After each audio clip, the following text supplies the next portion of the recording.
Assalamualaikum warahmatullahi wabarakatuh. Selamat berjumpa lagi dengan Ibu. Mari kita belajar lagi, yaitu di mata pelajaran matematika peminatan. Oke, anak-anak, bagaimana kabarnya hari ini? Masih sehat kan? Mudah-mudahan semuanya selalu dalam keadaan sehat walafiat. Ya, sekarang kita masuk ke pertemuan kedua ya. Ibu akan melanjutkan pembahasan dari materi pada minggu yang lalu. Nah, pada minggu yang lalu kita sudah membahas tentang materi-materi yang ada kaitannya dengan materi trigonometri yang akan kita bahas di kelas 11 ini. Salah satunya yang sudah kita bahas itu, kita sudah sampai membahas mengenai nilai sudut istimewa. Nah, kemarin ya, minggu kemarin Ibu sudah menjelaskan untuk menentukan nilai trigonometri dari sudut istimewa itu bisa menggunakan kaidah tangan kiri. Ya, itu sudah Ibu jelaskan. Ya, jadi ini seperti ini ya. Jadi si telapaknya menghadap ke muka ya, ke wajah. Jadi nanti kelingking sejajar atau setara dengan sudut 0 derajat. Kemudian jari manis itu 30 derajat, jari tengah 45 derajat, telunjuk 90 derajat, kemudian jempol itu kelingking 0 derajat, jari manis 30 derajat, jari tengah 45 derajat, kemudian jari telunjuk 60 derajat, kemudian jempol itu 90 derajat ya. Nah, bagaimana menentukan nilai sudut istimewa dengan menggunakan kaidah tangan kiri ini? Ya, Ibu ingatkan kembali. Ini adalah trik supaya kalian lebih mudah untuk mengingatnya untuk nilai trigonometri dari sudut-sudut istimewa. Ya, nah untuk sinus ya, misalkan kita mau menentukan nilai sin 30 derajat. Nah, untuk sin itu kita menggunakan perhitungan ya kemarin. Akar dari sisa jari setelah sudut yang dimaksud per 2 ya. Nah, misalkan kita mau menentukan sin 30 derajat. Tadi 30 derajat itu kan ada di jari manis ya. Ada di jari manis, berarti sin 30 derajat itu akar dari sisa jari sesudah ya. Sebelum sudut 30 derajat itu kan berarti kan ada berapa jarinya? Ada 1 kan? 30 kan yang ini. Ada 1, berarti akar 1 per 2 itu ya. Akar 1 itu berapa? Akar 1 itu 1, jadi 1 per 2. Sehingga sin 30 derajat itu adalah 1 per 2. Kemudian untuk menentukan kosinus. Nah, kebalikannya dengan sinus. Kalau sinus itu akar jarinya itu sebelum sudut yang sebelum sudut yang dimaksud. Kalau kosinus akar dari sisa jari sesudah sudut yang dimaksud. Misalkan kita mau mencari cos 30 derajat. 30 derajat kan tadi terletak di jari manis ya. Berarti sisa jari setelah 30 derajat itu ada berapa? 1, 2, 3. Ada 3 ya. Berarti cos 30 derajat itu akar 3 per 2 itu ya. Nah, supaya lebih mudah dan lebih jelas lagi untuk sudut istimewa yang lainnya, coba apakah kalian sudah mencobanya di rumah? Ketika minggu kemarin itu kan Ibu baru sampai menjelaskan contoh untuk sin 30 derajat, sin 45 derajat, belum semuanya ya. Karena sudut istimewa itu kan ada 0 derajat, 30 derajat, 45 derajat, 60 derajat, dan 90 derajat. Apakah sudah mencoba di rumah? Oh, ada yang sudah, ada yang belum. Yang sudah mencoba, Ibu ucapkan terima kasih ya. Kalian sudah dengan inisiatif sendiri ingin bisa jadi melakukan sendiri ya. Nah, kalau yang belum silakan kalian coba sekarang ya. Baik, kita sama-sama ya. Ya, baik, kita sama-sama ya. Kita cari nilai sudut istimewa. Yang sudah mencoba di rumah, coba kita samakan ya. Yang belum, coba pahami, kemudian lihat baik-baik, dengarkan ya apa yang Ibu jelaskan. Nah, tadi yang sudah Ibu contohkan itu untuk sin 30 derajat ya. Sin 30 derajat. Tadi untuk sin itu akar dari sisa jari Nah, di sini Ibu disebutnya ini kalau jari sebelum sudut yang dimaksud, berarti yang di bawah ya, yang di bawah. Nah, yang di bawah berarti yang kanan ya, Ibu sebutnya kanan. Boleh kalian menyebutnya sisa jari yang di kanan ataupun yang di bawah sama saja. Kalau kalian lebih mudahnya, oh sisa jari yang di bawah dari sudut yang dimaksud. Boleh ya. Untuk kosinus berarti ini kiri, berarti ini atas ya, gitu. Nah, ini kan jari kiri kan, ini 0 derajat, ini 30 derajat, ini 45 derajat, ini 60 derajat, ini 90 derajat. Nah, tadi kita mau mencari sin 30 derajat tuh di sini. Ya, berarti sin 30 derajat itu akar sisa jari yang di bawah 30 itu ada berapa jumlah jarinya? Ada 1. Berarti akar 1/2. Nah, akar 1 itu berapa? 1/2. Jadi, sin 30 derajat itu adalah 1/2 atau setengah. Kita coba lagi untuk sin. Misalkan sin 45 derajat. Nah, akar dari 45 derajat itu di sini. Sisa jarinya ada berapa yang di bawah? Ada 2. Berarti akar 2/2. Atau setengah akar 2. Nah, ini ya. Nah, nanti kalian bisa isi sendiri ya, bisa lakukan sendiri untuk menentukan sin sudut istimewa yang lainnya. Ini baru Ibu contohkan caranya yang 30 derajat sama 45 derajat. Tapi di sini di tabel ini sudah Ibu isi ya.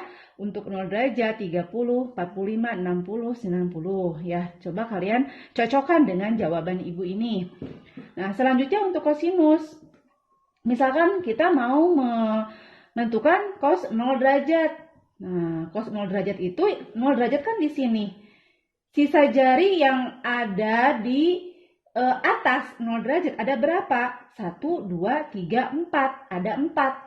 Atau Ibu sebutnya jari yang di sebelah kiri. Boleh, tadi kan kata Ibu, boleh kalian menyebutnya di atas atau yang kiri. Kalau di bawah itu yang kanan, bebas ya. Nah, tadi untuk yang di sebelah atas 0 derajat itu ada 4 jari. Berarti akar dari 4/2. Akar 4 berapa? 2/2. 2 dibagi 2 berapa? 1. Jadi cos 0 derajat itu sama dengan 1. Kemudian kalau cos 60 derajat. Nah, 60 derajat ini. Sisa jari di atas 60 derajat itu ada 1. Berarti akar 1/2. Akar 1 berapa? 1/2. Jadi setengah untuk cos 60 derajat itu. Kemudian kalau cos 90 derajat. 90 derajat di sini sudutnya. Di atas atau jari setelah sudut 90 derajat ada tidak di sana? Tidak ada kan? Berarti 0 jumlahnya. Sehingga akar 0/2. Akar 0 itu berapa? 0. Atau 0 dibagi 2 sama dengan 0. Jadi cos 90 derajat itu sama dengan 0. Boleh dicoba untuk cos 30 derajat. Cos 30 derajat ini 30. Jari yang ada atau di atasnya ada 3, berarti akar 3/2. Atau 1/2 akar 3. Nah, itu ya caranya. Nah, kalian ini mungkin trik ya, untuk menghafal dan mengingat lebih cepat. Karena nilai sudut istimewa itu harus sudah hafal di luar kepala. Karena nilai dari sudut-sudut istimewa itu menjadi dasar atau pedoman untuk menentukan nilai dari sudut trigonometri yang lainnya. Ya, jadi ini harus sudah hafal. Ini sebagai dasar untuk menentukan nilai dari sudut trigonometri yang lainnya. Nah, bagaimana untuk tangen? Kita sudah punya konsep dasar bahwa tangen itu sama dengan perbandingan sin per cos. Tangen alfa sama dengan sin alfa per cos alfa. Nah, kalau misalkan ditanyakan berapakah tangen 45 derajat? Ya, tangen 45 derajat tinggal ketika kita sudah tahu bahwa sin 45-nya adalah setengah akar 2, cos 45 derajatnya setengah akar 2, ya tinggal setengah akar 2 dibagi setengah akar 2 berapa? 1 kan? Jadi tangen 45 derajat itu adalah 1. Bisa dicoba untuk tangan yang lainnya ya. Kemudian ini kosekan apa? Kosek. Kosek itu kebalikan dari sin, ya. Kosek itu kebalikan sinus. Kemudian kalau sekan atau sek itu adalah kebalikan kosinus. Kalau kotangen itu adalah kebalikan dari tangan. Nah, itu silakan kalian bisa mencobanya, lengkapi tabel ini. Nanti Ibu lihat ya jawabannya, kalian kirimkan ke Google Classroom nanti untuk tugas yang lainnya ya. Nah, selain nilai trigonometri untuk sudut istimewa, yang harus kalian pahami juga berkaitan dengan materi di kelas 11 ini ya, yaitu nilai sudut berelasi. Maksudnya sudut berelasi itu yang seperti apa? Yaitu untuk sudut-sudut yang bukan sudut istimewa. Itu ya. Nah, kalau Ibu gambarkan dulu ya. Ini ada bidang ini X ini ya. Kalau untuk sudut trigonometri, untuk sudut berelasi itu kan di sini, ini di kelas 10 juga sudah dibahas ya. Ini terbagi menjadi 4 daerah ya, atau 4 kuadran di sini. Ya, ini kuadran 1. Kuadran ya. Kuadran 1, yang ini kuadran 2, yang ini kuadran 3, yang ini kuadran 4. Nah, untuk kuadran 1 itu untuk yang besar sudutnya, itu misalkan untuk sudutnya kita sebut alfa ya. Alfanya itu lebih dari atau sama dengan 0 derajat, kurang dari sama dengan 90 derajat. Ini kan 0 derajat ya, ini 90 derajat ya. Kemudian untuk kuadran 2, itu alfanya lebih dari 90 derajat, kurang dari 180 derajat. Kurang dari sama dengan ya. Kemudian kuadran 3, alfanya lebih dari 180 derajat, kurang dari sama dengan 270 derajat. Kalau kuadran 4, alfanya lebih dari 270 derajat, kurang dari sama dengan 360 derajat. Nah, kalian sudah bisa menentukan nilai dari sudut istimewa tadi. Yang besarnya 0 derajat, 30 derajat, 45, 60, dan 90. Nah, sekarang bagaimana caranya menentukan nilai sudut untuk sudut-sudut yang lainnya? Tadi kan untuk sudut istimewa itu kan yang berada di kuadran 1 semua ya. Nah, sekarang bagaimana untuk yang sudutnya bukan sudut istimewa, yang letaknya ada di kuadran 2, 3, ataupun 4? Nah, kalau untuk yang kuadran 1, yang 3, yang istimewa itu harus sudah hafal di luar kepala kan, itu sebagai dasar nantinya. Nah, kalau di kuadran 2, nantinya kita gunakan aturan, kalau kuadran 2, kita gunakan aturan 180 min alfa, ya. Kalau kuadran 3, kita gunakan aturan 180 plus alfa. Kalau ini kan berarti yang kurang dari 180 kan yang ada di kuadran 2 itu. Kalau kuadran 3, ya lebih dari 180. Nah, sampai kurang dari 270 ya. Kalau kuadran 4 berarti kita gunakan aturan 360 min alfa. Nah, ini. Aturannya ini, ingat. Nah, kemudian tanda atau nilai trigonometri di berbagai kuadran juga, itu kan ada aturannya ya. Nah, kalau di kuadran 1 nilai trigonometrinya itu semuanya positif. Positif untuk semua jenis trigonometri. Jadi untuk semua, untuk semua itu yang 6 tadi. Sin, cos, tangen, kosekan, sekan, kotangen. Ini di kuadran 1 itu semuanya positif. Kalau di kuadran 2,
Sebagai contoh, kita akan menentukan tangan 150 derajat ya tadi ya.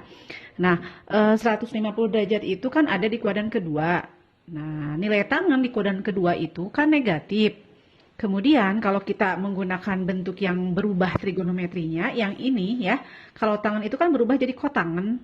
Nah, jadi nanti tangan berubah menjadi kotangan, tapi kita menggunakan bentuk yang 90 tambah alfa. Kalau kita menggunakan bentuk yang 180 min alfa, itu kan yang tetap trigonometrinya. Nah, kalau kita menggunakan yang 90 tambah alfa yang ini, berarti itu yang berubah trigonometrinya. Jadi kalau kita gunakan yang ini, kita ambil contoh ya. Jadi berubah tangan jadi min kotangan. Jadi min kotangan 90 tambah alfa, 90 ditambah berapa yang hasilnya adalah 150 derajat. Berarti kan ditambah 60. Sehingga ini menjadi min kotangan 60. Kita ambil yang ini.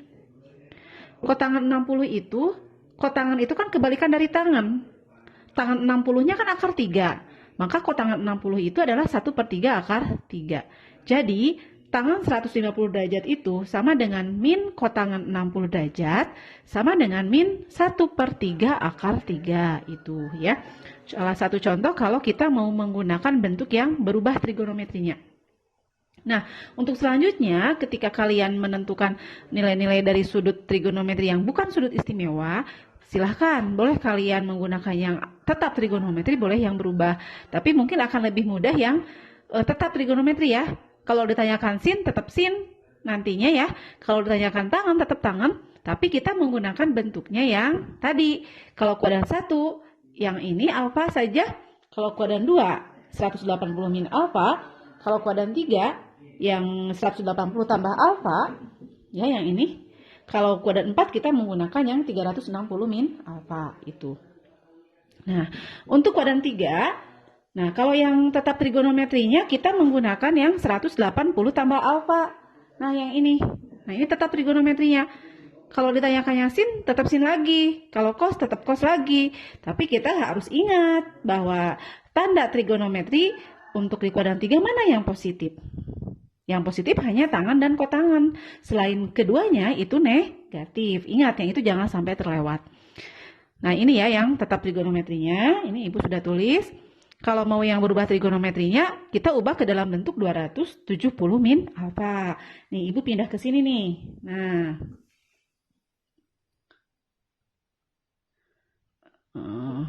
Sin 270 min alfa, ini sinnya berubah jadi cos. Jadi cos alfa. Sin di kuadran 3 itu kan negatif. Berarti negatif cos alfa. Cos berubah jadi sin. Cos di kuadran 3 itu negatif. Jadi negatif sin alfa. Tangan 270 min alfa berubah jadi kotangan. Kotangan alfa. Tangan di kuadran 3 itu positif. Jadi tetap positif kotangan alfa. Untuk kosekan berubah jadi sekan. Kosekan di kuadran 3 negatif. Untuk sekan berubah jadi kosekan. Sekan di kuadran 3 jadi negatif.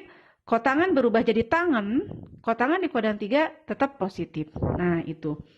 Kalau di kuadran 4, yang tetap trigonometri kita menggunakan aturan 360 min alfa.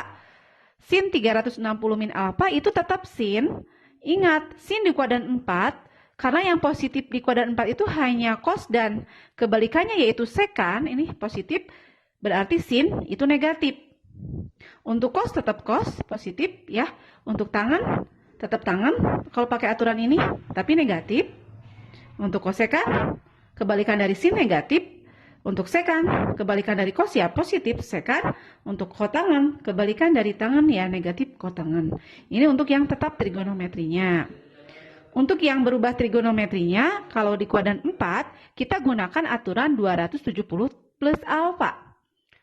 Seperti yang pada sebelumnya ya, yang sudah-sudah, kalau perubahan trigonometri, sin selalu berubah menjadi cos, cos berubah jadi sin, tangan berubah jadi kotangan, kosekan jadi sekan, sekan jadi kosekan, dan kotangan jadi tangan.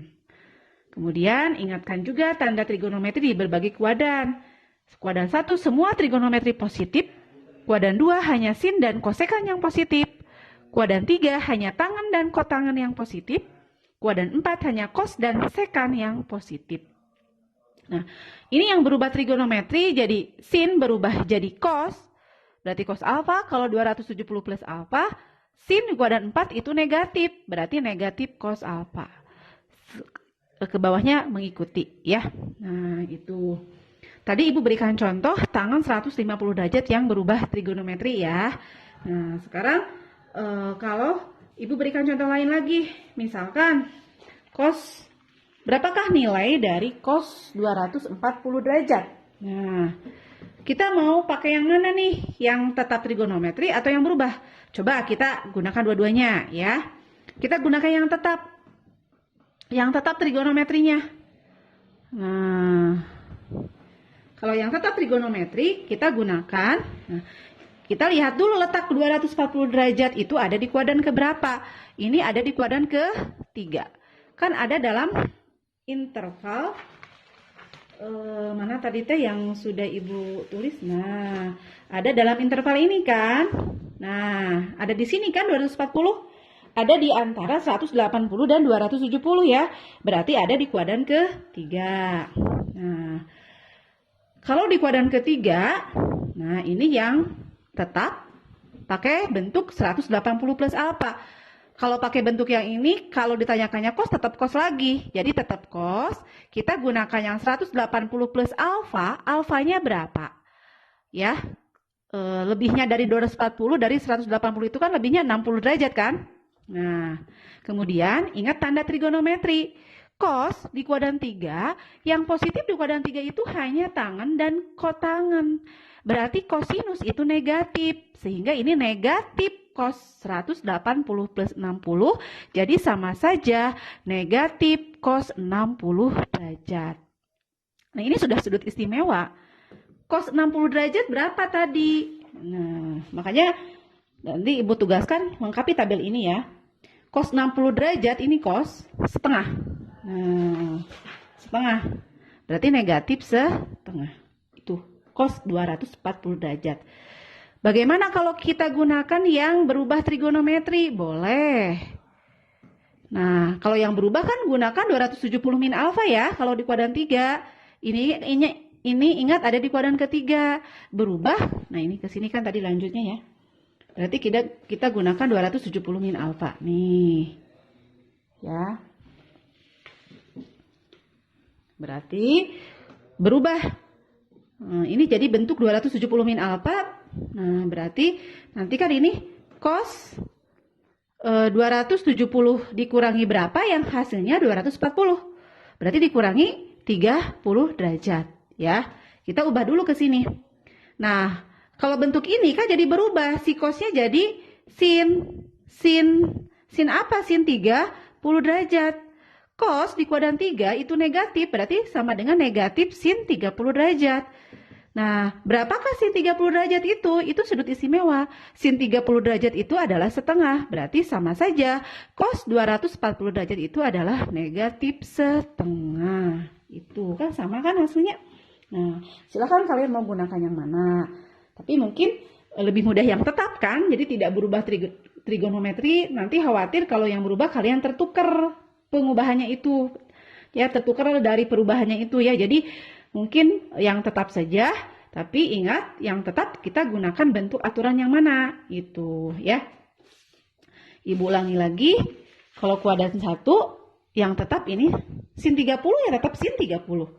Kuadran 2 180 min alfa kalau tetap trigonometri, kuadran 3 180 plus alfa kalau tetap trigonometrinya, kuadran 4 360 min alfa kalau tetap trigonometrinya.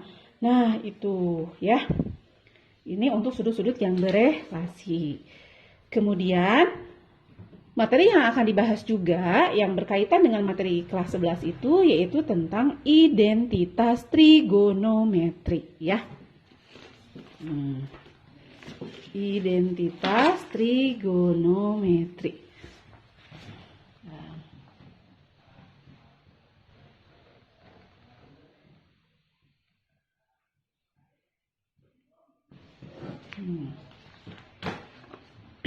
Nah, untuk identitas trigonometri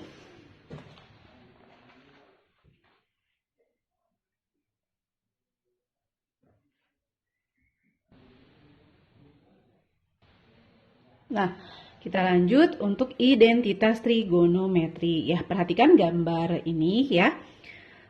Di sini ada gambar lingkaran dengan pusat di titik O 0,0. Ini titik O 0,0. Kemudian di sini ada titik P. P itu titiknya X, Y. Jadi ke sini X ya.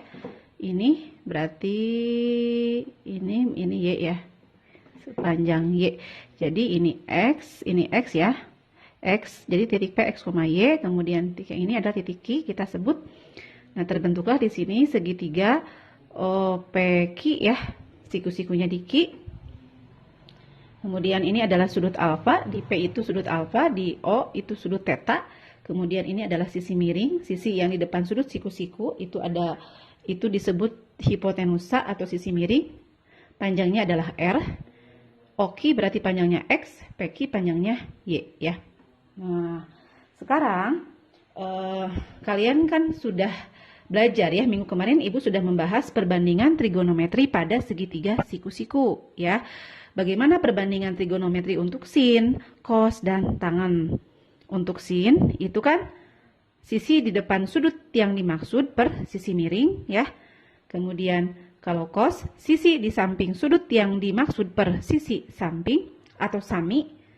Tangen itu desa, sisi yang di depan sudut yang dimaksud per sisi samping. Nah, sekarang kalau kita mau tentukan perbandingan sin theta. Ini theta tuh di sini ya, theta. Sin theta ini theta. Sisi di depan theta itu kan yang ini PQ, yaitu Y kan panjangnya. Y per sisi miringnya apa? OP, yaitu R. Jadi sin theta itu adalah Y per R. Atau kita bisa ubah bentuknya Y sama dengan ini kan R kali sin theta. Tuh ya. Kemudian kalau cos theta berarti sisi yang di samping theta itu yaitu X, yang ini OQ X, sisi miringnya adalah R, atau X itu sama dengan R kali cos theta ya. Nah, karena di sini segitiga siku-siku, untuk segitiga OQP itu berarti berlaku teorema Pitagoras ya. Pada segitiga siku-siku itu kan berlaku teorema Pitagoras. Nah, teorema Pitagorasnya itu berarti X kuadrat, ini sisi siku-sikunya, ditambah Y kuadrat sama dengan sisi miring kuadrat, R kuadrat. Itu kan? Nah, sekarang kita substitusi. Ini 1, ini 2. Kita substitusi 1 dan 2 ini ke sini. X-nya kita ganti dengan R cos theta, Y-nya kita ganti dengan R sin theta. Ya, X-nya kita ganti dengan R kali cos theta. Karena X-nya dikuadratkan berarti ini dikuadratkan. Ditambah Y-nya R kali sin theta dikuadratkan sama dengan R kuadrat. Kita kuadratkan ya, berarti R kuadrat kali cos kuadrat theta ditambah R kuadrat kali sin kuadrat theta sama dengan R kuadrat. Ya, atau kita keluarkan R kuadratnya sama atau faktorkannya, sama-sama punya R kuadrat kali cos kuadrat theta ditambah, ini kan sudah di sini ya, sudah di luar, berarti ditambah sin kuadrat theta sama dengan R kuadrat. Maka cos kuadrat theta ditambah sin kuadrat theta itu, R kuadrat kan kali ini kan sama saja. Berarti cos kuadrat ditambah sin kuadrat theta itu sama dengan R kuadrat yang ini dibagi R kuadrat yang ini. Sehingga hasil akhirnya cos kuadrat theta ditambah sin kuadrat theta itu sama dengan 1. Nah, inilah yang disebut dengan identitas trigonometri.